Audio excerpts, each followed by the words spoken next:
6 million human beings, not fallen in the chaos of battle, but processed through an assembly line of industrialized murder. How does an entire nation walk willingly into the dark? In this special investigation from the American Archive, we trace the path from a desperate, rejected painter on the streets of Vienna to the bureaucratic machinery of the final solution and the terrifying warning it leaves behind for the modern world, the Crucible of Vienna. History often looks for monsters in grand palaces, but Adolf Hitler was forged in the gutters of 1908 Vienna, rejected by the Academy of Fine Arts. He spent years living in men's hostels, surviving on charity and sketching postcards. It was here that the blueprint for his worldview was drawn. Vienna at the turn of the century was a melting pot of shifting empires, rapid modernization, and deep-seated anxiety.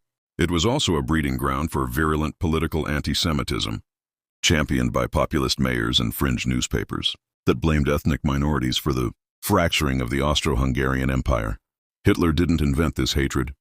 He inherited it, but he weaponized it.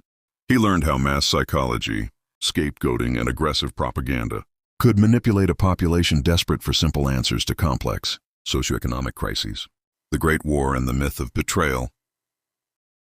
When World War I broke out in 1914, Hitler found a sense of belonging in the German army. But the defeat of 1918 shattered that illusion. Germany didn't just lose a war. Its economy collapsed, the Kaiser abdicated, and the humiliating Treaty of Versailles imposed crippling financial reparations and territorial losses. For a traumatized German populace, the military defeat was too bitter a pill to swallow. Enter the Dolchstoßlegende, the stab-in-the-back myth. The narrative. The German army was not defeated on the battlefield, but betrayed from within by socialists, communists, and, above all, Jewish citizens. The reality: frontline soldiers had been overwhelmed by Allied industrial might and the entry of the United States, yet the myth offered psychological comfort. It externalized blame, turned political opponents into traitors, and laid the emotional groundwork for absolute revenge. The politics of despair. By 1923, Hitler had taken control of the National Socialist German Workers' Party, Nazi Party. Following the failed Munich Putsch, he realized a critical strategic pivot. Power would not be seized by armed revolution, but through the legal mechanisms of the democratic Weimar Republic. When the Wall Street crash of 1929 struck, Germany was uniquely vulnerable. American loans dried up overnight.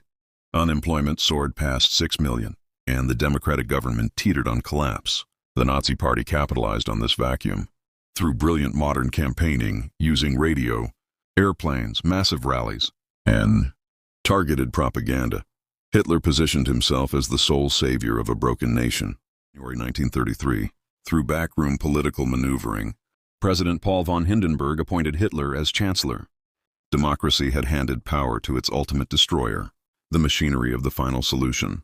Once in power, the regime moved swiftly from state-sponsored discrimination to systematic elimination. The Nuremberg laws stripped Jewish people of citizenship. Kristallnacht shattered their businesses and places of worship. But the true horror evolved with the invasion of Poland and the Soviet Union. Mass shootings by mobile killing units, Einsatzgruppen, proved psychologically taxing even for SS soldiers. The Nazi regime sought a more efficient solution.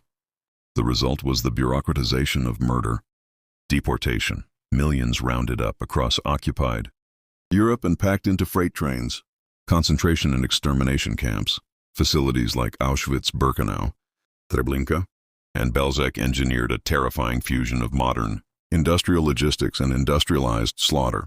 The separation. Human beings were reduced to numbers, tattooed, sorted by labor capacity, and channeled into gas chambers using Zyklon B, all managed by middle managers, accountants, and railway schedulers who viewed mass murder as an administrative task. The echoes that remain. The camps were liberated in 1945, revealing a landscape of unimaginable trauma. Entire lineages, rich cultural traditions, and vibrant communities across Europe were effectively erased.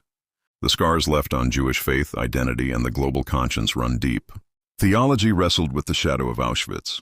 Generations inherited a legacy of survival and vigilance.